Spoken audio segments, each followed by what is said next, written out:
results in every school. And so I will expand programs for children with disabilities, like the McKay Scholarship and others, and I will continue to fight for that. It doesn't take away from making sure that teachers and buildings and institutions continue to get funding for proper education. Thank you. And Ben. I agree with a lot of what's been said. I think we need to continue to make funding for those types of programs a real priority.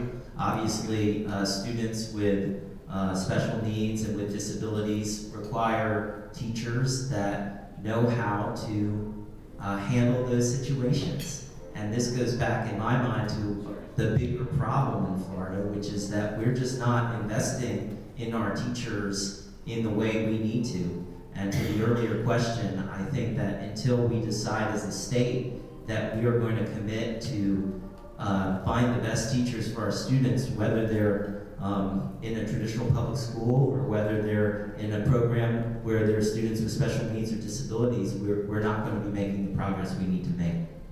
Thank you. All right, that was our last question.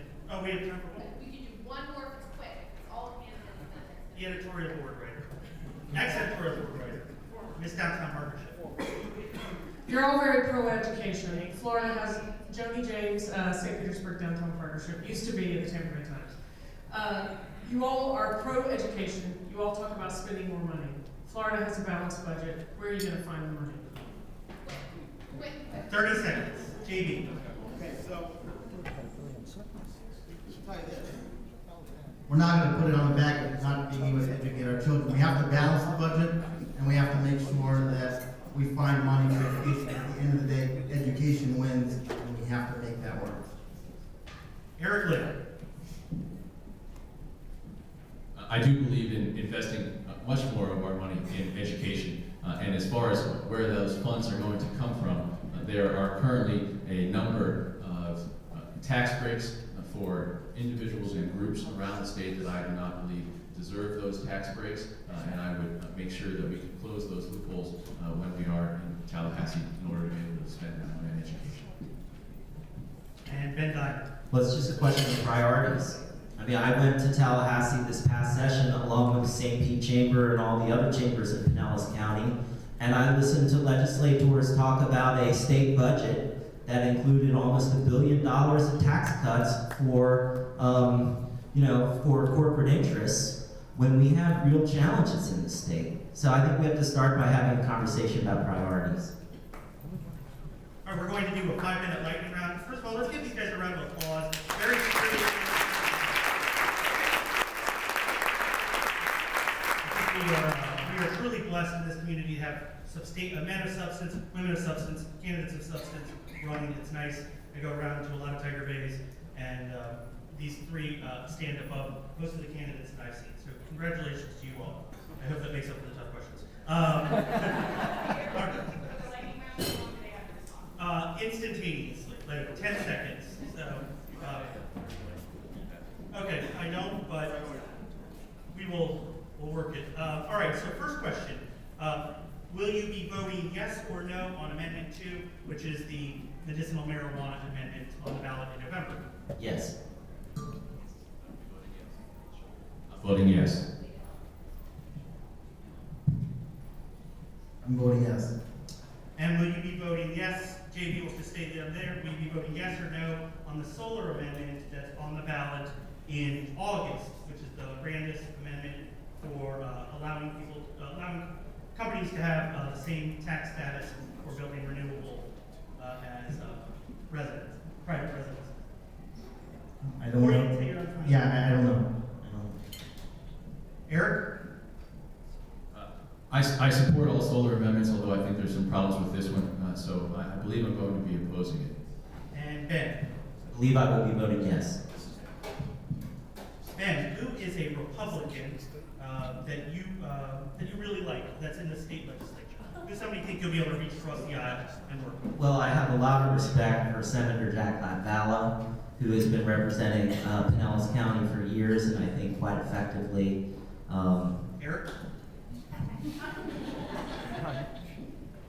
I would actually have to agree with that. Jack LaValle voted against fracking, which is something I haven't seen a Republican do to stand up for the environment in a long time.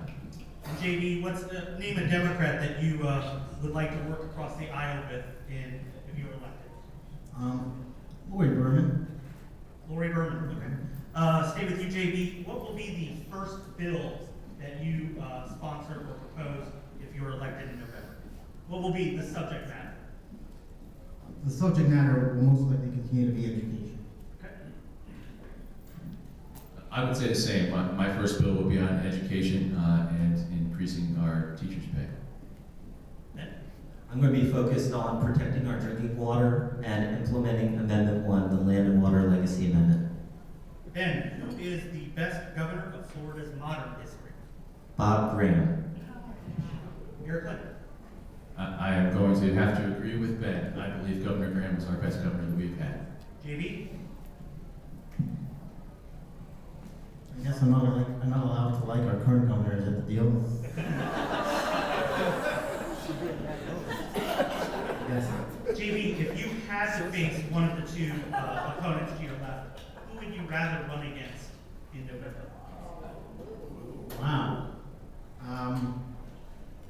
No disrespect, Ben. I like your dad. I'm gonna Eric. I'm writing that one down. I'm sorry.